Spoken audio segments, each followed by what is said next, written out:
O tema de hoje é prática em desapropriação. Prática em desapropriação. Professor, por que prática? Porque a gente vai falar a coisa como que ela é. Como que funciona essa desapropriação? O que é isso? Nós temos que saber que nada na vida existe uma segurança absoluta. Quando nós falamos dos atos iniciais, numa transação imobiliária, você solicitar o conjunto de certidões, certidão de propriedade, certidão de distribuição civil, distribuição criminal, todo aquele conjunto de certidões que nós estamos acostumados, né, como a certidão de protesto. Isso é muito importante e tem que ser feito, mas nada é absoluto. Claro, a gente não vai orientar o cliente, induzir o cliente, falar para ele, olha, tudo que eu estou fazendo não vale nada. Não vai fazer isso, né? Porque, na verdade, claro que vale muito. Mas segurança nós não temos absoluta de tudo, nem da saúde nós temos. Você dorme bem e acorda com uma gripe. É uma realidade da vida, né? Então a gente não tem segurança absoluta em nada nessa vida. E nos negócios imobiliários também não. Tudo que a gente faz, esse dossiê, na verdade é para dar uma segurança, mas relativa ao negócio. Importante, não pode faltar, porque é melhor ter segurança relativa que nada, mas absoluta não temos. Eu falo isso porque, em virtude de transações imobiliárias, pode ocorrer uma nulidade, uma ação declaratória de anulabilidade, uma ação declaratória de nulidade, pode ocorrer uma nulidade de registro, pode aparecer um filho do nada, e aí o inventário vai ter uma sobrepartilha, ou seja, pode acontecer alguma coisa que mude toda a situação jurídica, é uma realidade. E dentro dessa mudança da situação jurídica, nós temos a desapropriação. O risco de você comprar um imóvel, que vai ocorrer a desapropriação, é muito grande. Então o que você tem que fazer? Toda vez que você, corretor, você que está nos assistindo, vai comprar um imóvel, é importante sim se informar, obter informações, faça pesquisas na internet, verifique se não é próximo ao aeroporto, não é próximo ao metrô, se não é um terminal de ônibus, porque realmente pode ocorrer uma desapropriação. Quando a gente fala de desapropriação, realmente é um instituto antigo e é um instituto que transforma a propriedade privada em propriedade pública. É isso mesmo. Considerada uma forma de adquirir propriedade originária do Estado, do poder público. Você, particular, pode, olha como você não tem segurança absoluta, o Estado pode desapropriar você e tomar a propriedade para si, para ele. Por quê, professor? Porque, na verdade, ele vai utilizar em benefício da coletividade. Essa desapropriação, olha que interessante. É interessante você saber que o início da desapropriação deve ocorrer através de um decreto. Esse decreto do executivo, ou seja, presidente, governador, prefeito. Esse decreto é o início da coisa, né? Então, nós temos na desapropriação um decreto. Esse decreto é chamado decreto expropriatório. E aí sim, essa primeira fase, sendo que a desapropriação nós vamos dividir em duas fases, essa primeira fase, chamada de fase administrativa, começa com o decreto. Aí o segundo passo é a notificação. Você vai ser notificado que existe um interesse público em relação ao seu imóvel, à sua propriedade. E esse interesse público prevalece sobre o interesse privado. E olha que interessante, não tem muito o que fazer quando você realmente está sofrendo uma desapropriação. A discussão pode ocorrer em relação ao valor da indenização. Para entender melhor isso, vamos lá. Professor, quantas desapropriações nós temos? Vamos dividir as teses de desapropriações. Então nós temos no Brasil, segundo a Constituição Federal, o artigo 5º, o artigo mais importante da Constituição Federal, nós temos lá o inciso 24. Esse inciso 24 esclarece a situação da desapropriação. É o principal fundamento. Nós temos 3 tipos de desapropriações, 3 fundamentos para desapropriar alguém. O primeiro é necessidade pública. Necessidade pública. Professor, o que é essa necessidade pública? O Estado, o município, a União, precisa desse imóvel, com urgência inclusive. Necessidade quer dizer que é urgente. E não dá para escolher outro imóvel, tem que ser aquele. É uma região que é necessária para uma grande obra, um metrô, um terminal de ônibus. Então, toda vez que ocorra uma desapropriação por necessidade pública, fique sabendo que não é facultativo. Tem que ser aquele imóvel e ponto final. Não existe alternativa. E realmente é muito mais difícil você discutir essa questão. Por isso a doutrina esclarece, os doutrinadores esclarecem que na desapropriação não adianta brigar para que não ocorra a desapropriação, porque vai ocorrer. O que você pode discutir realmente é valores, a indenização se é justa ou não, e também se existe aí ato arbitrário no meio, erros, né, de procedimento. Só isso, porque quando o ente público escolhe o seu imóvel para desapropriar, vai ocorrer a desapropriação, hein? Falo isso com muito carinho, com muita segurança, professor que atua bastante no direito imobiliário, porque muitas vezes você pode ser induzido a erro, né? Pode ser que você procure alguém, uma orientação jurídica, cobre um valor absurdo de você, falando que vai salvar o imóvel. Não vai, não consegue fazer isso, tá? É uma realidade. Então olha que interessante, ó. A primeira desapropriação que nós temos, o fundamento, é o fundamento de necessidade. Necessidade. Então necessidade, por quê? Porque na verdade não tem outro jeito, tem que ser ali. É necessidade pública, urgência. É o primeiro fundamento para fazer a desapropriação. Então guarde isso. Primeiro, necessidade. O segundo fundamento para fazer a desapropriação é utilidade pública. Falamos do primeiro, necessidade, e do segundo agora, utilidade pública. Quando falamos de utilidade pública, olha que interessante, ó, você precisa guardar, hein? Utilidade pública, diferentemente da necessidade que tem que ser ali, na utilidade pública existe alternativa.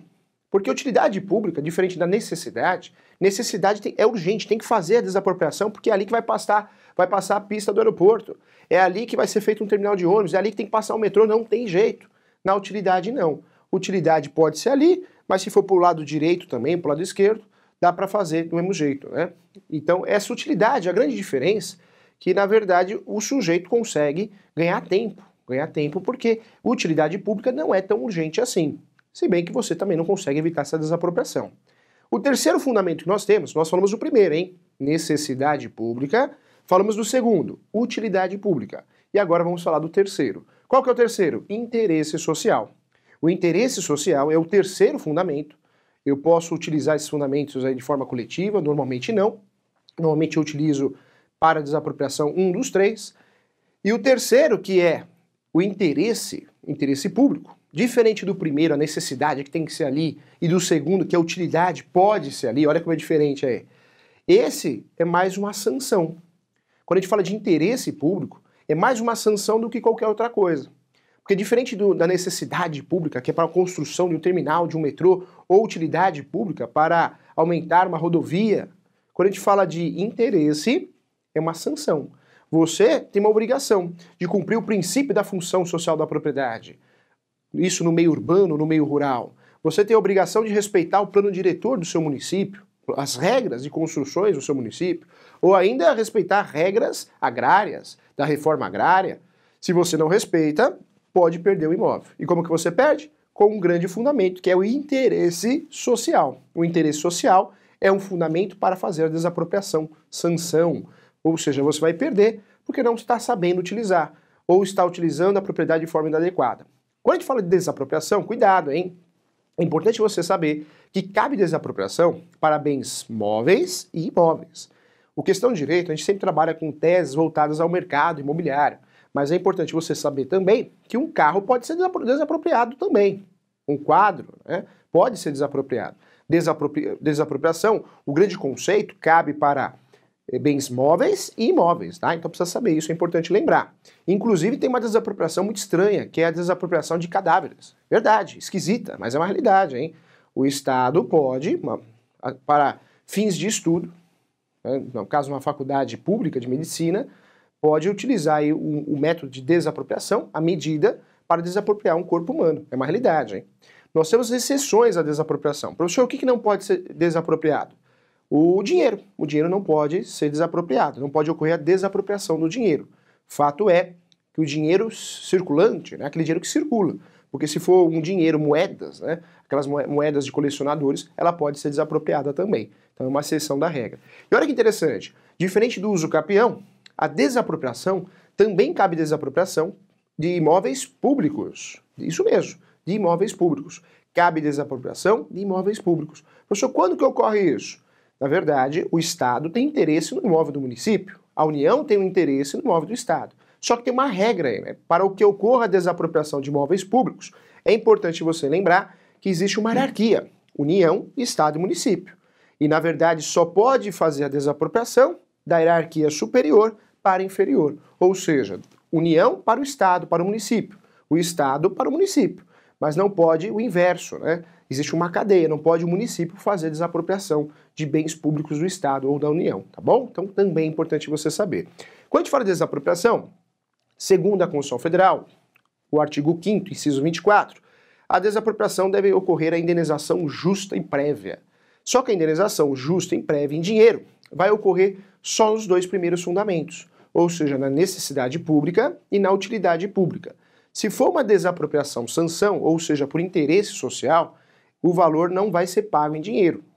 E aí vai depender se é público o imóvel, se é privado, e se é privado, se é urbano ou se é rural, tá? Porque na verdade não vai receber em dinheiro, mas sim vai receber em cartas, né? Cartas e outros nomes são utilizados também, que é terrível isso porque você vai ser desapropriado, não vai receber em dinheiro, vai ter que entrar numa ordem cronológica para receber, tá bom? Então essa é a regra do jogo. Olha só, desapropriação, nós temos então duas fases, hein? A primeira fase, conhecida como fase administrativa, começa com um decreto expropriatório do executivo. Ou é o presidente, ou é o governador, ou é o prefeito que vai fazer esse decreto. Tudo inicia ali. E aí você vai ser notificado, você, o seu cliente.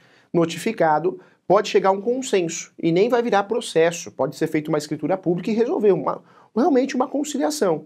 Agora, se eu não aceito o valor ou eu não aceito a desapropriação, vai para a segunda fase. E a segunda fase é a fase judicial. Então nós temos a fase administrativa, primeira fase, declaratória, conhecida também pela jurisprudência. E a segunda fase é a fase judicial. Quero falar para você, com muito carinho, uma dica prática. Desapropriação ninguém evita, hein? Não tem como evitar a desapropriação. O que você vai conseguir é realmente aumentar o valor da indenização, né? Então a indenização vai ser mais justa, mais prévia, mas fato é que ninguém consegue derrubar a desapropriação. Quando o Estado, o município, a União quer desapropriar, vai acontecer. Isso realmente está na doutrina. A doutrina esclarece isso.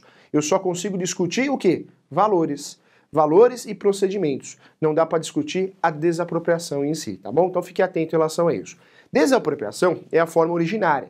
Nós temos outras medidas, outros institutos que são confundidos com desapropriação, como a requisição. Requisição é um instituto muito diferente da desapropriação. Requisição é um uso provisório. A desapropriação é o uso definitivo. E a desapropriação ela é considerada forma originária de adquirir propriedade. Desapropriação cabe de usufruto e cabe de posse também, hein? Cabe de posse também. Não é só quem tem o registro, mas cabe de usufruto e posse. A requisição é diferente. A gente vê muito em filme americano, não é assim? Lá no filme americano, o policial, pare o carro! Aí ele entra no carro, eu vou usar o seu carro numa perseguição. Isso é requisição. E é provisório, porque ele vai usar o carro numa perseguição, depois ele vai ter que devolver o carro. Se tiver dano, ele vai ter que cobrir esses danos, o Estado vai cobrir esses danos do veículo. Requisição pode ocorrer também de forma provisória, porque o imóvel está caindo. Existem rachaduras, pode cair a qualquer momento, então vai o quê? O Estado vai fazer a requisição provisoriamente até que a situação seja resolvida, solucionada ou tenha um parecer definitivo sobre o assunto. Então, requisição não tem nada a ver com desapropriação, hein? Também estudado lá na Constituição Federal, no artigo 5º, no direito administrativo, mas não tem nada a ver com desapropriação. Outra figura importante é a servidão. Servidão também não tem nada a ver com desapropriação. Você está lá na sua casa e passa um fio em cima do seu telhado, não grudado no seu telhado. Professor, eu não quero, porque o espaço aéreo em cima da minha casa é meu. Não, é servidão, né? Tanto fio, canos, não tem jeito, vai passar na sua calçada, não tem jeito, é servidão. Cuidado que são coisas diferentes. Quando a gente fala que não existem mais atos arbitrários do Estado, né, algo antigo, que vem lá da época do Império, mas existe sim. Desapropriação é um ato arbitrário, né? Além da desapropriação, também nós temos aí provando o poder do Estado contra o particular, a requisição, a servidão e o tombamento. Tombamento também é um grande exemplo disso. Lembrando que tombamento pode ser feito também de bens móveis ou imóveis, tá? Ainda voltando na desapropriação, nós estudamos as teses que você tá craque. Nós temos 3, hein? A tese de necessidade pública, você já sabe que é urgente, é aquele imóvel, ponto final, tem que ser ali. Utilidade, pode ser ali. Utilidade pública, diferente da necessidade, pode ser ali. É algo facultativo, o Estado escolheu ali por algum motivo, mas poderia ser em outro lugar. E temos o interesse social, que é uma sanção, porque você não deu uma função à propriedade que deveria ter dado. Então são teses diferentes. Mas eu quero falar para você agora algumas formas de desapropriação. Nós temos a desapropriação direta, chamada de desapropriação ordinária, que é a desapropriação comum para a construção de um metrô, de um terminal de ônibus, de uma rodovia. Temos a desapropriação também, chamada de confiscatória. Como assim, professor? Olha só que interessante. Uma grande propriedade, rural, ou poderia ser até urbana, existiam plantações de maconha. O que acontece? O Estado pode fazer a desapropriação confiscatória. Ou seja, vai perder a propriedade. Isso acontece muito, hein? Nós temos a desapropriação também chamada de desapropriação indireta. Essa desapropriação indireta, essa não é vista com bons olhos, porque de todas é a julgada mais incoerente, mais inadequada, porque a desapropriação indireta é aquela que o Estado invade a sua casa. Sua casa está parada, o Estado invade, ele toma posse. Isso mesmo, um invasor, o Estado vira um invasor. Por isso essa desapropriação indireta, ela é muito criticada.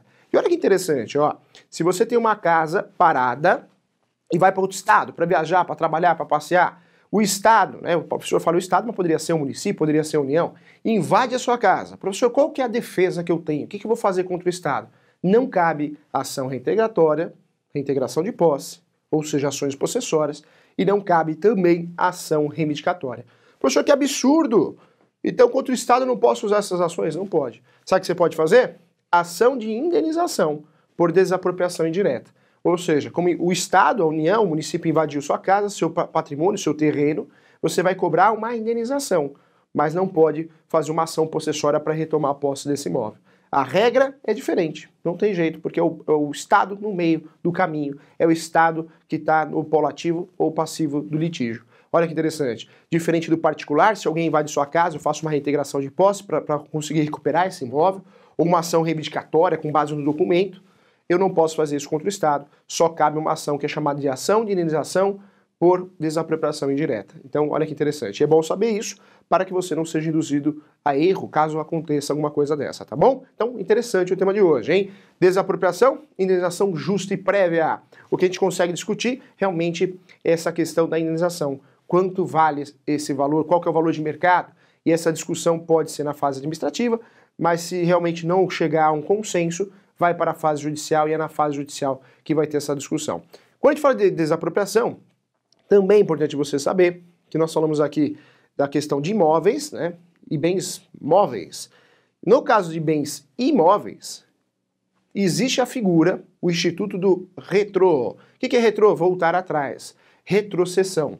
Essa retrocessão é uma situação, é um instituto que o Estado, a União, o município, volta atrás. Ou seja, faz tudo para fazer a desapropriação, sai o decreto, tem um decreto bonitinho, sai o decreto feito pelo Executivo, você é notificado, mas o Estado fala assim, não vale a pena, vamos deixar, não vamos fazer mais.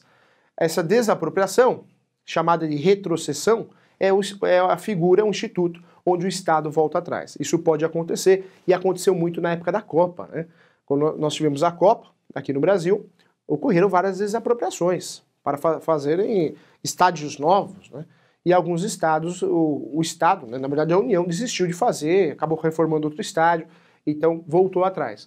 Quando volta atrás na desapropriação, tem um nome, esse instituto, retrocessão, tá? É o fato de voltar atrás. Então, legal, tema bem prático, hein? Desapropriação. O professor consegue aumentar muito o valor da desapropriação, o valor da indenização? Em alguns casos, após um litígio, ou seja, numa discussão no judiciário, você consegue aí elevar o valor até 30%, 40%, hein? Nós temos, infelizmente, no Brasil, na situação de desapropriação, na prática, infelizmente, a União, o Estado, o município, muitas vezes, não são todos, mas muitas vezes, a indenização justa que está lá na Constituição Federal é muito diferente do valor do mercado. E se você não brigar pelos seus direitos, você vai receber um imóvel de 300 mil reais, você vai receber 170. Não é justo, né? O valor de mercado é 300 mil. Então, uma ação, né, uma discussão judicial na segunda fase, que vai ajudar você a conseguir aí elevar o valor em até 40%, e é o que a gente vê por aí, e realmente consegue mesmo, tá? Professor, em relação ao registro no cartório de imóveis da desapropriação, como que funciona isso? É considerada uma situação originária, né, uma forma de adquirir propriedade originária? Em relação ao registro de imóveis, ou seja, o cartório de imóveis, que usa aí os fundamentos da Lei 6.015 de 73, nós temos duas situações aí para o registrador. A primeira situação, se a desapropriação é consensual, ou seja, não tem briga, não tem litígio, essa desapropriação pode, para fins de registro no cartório de imóveis, ser utilizada a mesma matrícula. Quando existe um litígio, existe uma discussão judicial, sempre o registrador de imóveis vai abrir uma nova matrícula, porque, na verdade, o sistema é híbrido. E existe também uma orientação para os registradores de imóveis no Brasil, sempre que der, mantenha a matrícula. Isso é para proteger a matrícula e não ficar abrindo matrícula nova. Não cabe isso no uso capião, hein? Então, na desapropriação, pela doutrina é considerada uma forma de adquirir propriedade originária, mas para fins de registro vai ser analisado, porque o cartório tem aí a sua função e também tem as suas decisões subjetivas, ou seja, se ele achar melhor abrir uma matrícula, ele vai abrir. Se ele achar que não, que foi consensual, ele vai aproveitar a mesma matrícula, ok? Então isso é importante você saber também para fins de registro. Olha só, já tem pergunta aqui, hein? Vamos lá, pergunta boa!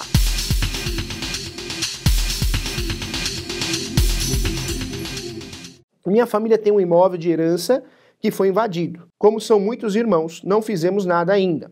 Como faço a desapropriação? Preciso que todos concordem? Olha que interessante, nessa situação, desapropriação, você vai guardar assim, ó, sempre tem que ter o Estado. O Estado que eu falo pode ser o município, pode ser a União. Então, quando foi invadido, o imóvel particular foi invadido também por um particular, não pelo Estado, a gente esquece a desapropriação, porque não é o caso da desapropriação, e vai pensar em outras ações. Nesse caso, a ação que você vai pensar é a reintegração de posse. Reintegração de posse, emissão da posse, reivindicatória, mas desapropriação não. Desapropriação só ocorre quando tem o Estado no meio. E quando o professor fala Estado, o poder público, né? A União, o Estado, o município. Nesse caso não tem, são invasores, né? Que você está me falando. Então nesse caso, Amadeu, você precisa realmente ingressar com uma ação possessória. E tem que entrar logo, hein? Tem que ingressar com essa ação logo, porque dependendo da propriedade que os invasores possuam nesse imóvel, o que vai acontecer? Vai perder a propriedade. Porque o invasor invade e aí ele faz uso capião e consegue transformar a posse em domínio.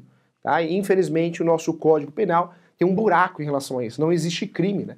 Nós temos um crime só que é esbulho possessório. Precisa pegar na hora. Depois que entrou, não é mais crime. Tanto é que tem muitos advogados, vai na delegacia que resolve. Resolve nada, porque não tem crime. O inquérito policial vai apurar, não tem crime, tá bom? Então, qualquer dúvida, eu vou passar até o e-mail para continuar, porque o caso é prático aqui, ó. É julio.professor.direito@gmail.com julio.professor.direito@gmail.com, tá bom? Só para te esclarecer melhor, que a gente precisa de mais informações para poder te ajudar. Então esse é o e-mail do professor. Vamos lá, segunda pergunta aqui da Suzane. O Estado pode desapropriar indiretamente um imóvel quando existe um contrato de locação vigente com o proprietário? Pode sim. Professor, mas eu tenho um contrato de locação em vigência. Então, o contrato de locação em vigência, se ocorre a desapropriação, ela vai ocorrer por quê? Necessidade pública, utilidade pública ou interesse social. Esses fundamentos aqui são fundamentos que lá na locação dá o motivo de rescindir o contrato. Olha só. Então, mesmo existindo um contrato de locação em vigência, tá? É vigente o contrato, o inquilino pode ser prejudicado. Porque é um caso fortuito, força maior, né? Então o inquilino não tem culpa, o locador também não tem culpa. Então mesmo alugado imóvel vai ser desapropriado. Não tem o que fazer, tá bom? Com carinho estou falando para você. Existe uma discussão em relação à indenização, se vai receber uma indenização. Tem locador com boa fé, né? Fala, principalmente imóvel comercial, ó, já como você está perdendo seu imóvel, recebeu uma indenização, vou te dar um valor para te ajudar na mudança. Então vai muito de acordo, mas fato é que não tem o que fazer, tá bom? Um abraço para você. Então, só um recadinho, faça inscrição também no canal do Instituto Júlio César Sanches, que tem vários cursos gratuitos lá. No YouTube, Instituto Júlio César Sanches. Digita lá, Instituto Júlio César Sanches. Vários cursos gratuitos para o OB, para concurso e para o corretor também. Feito com muito carinho, nada pago, tudo gratuito também, tá bom? Um abraço para você, sucesso na sua vida. Tchau, fui!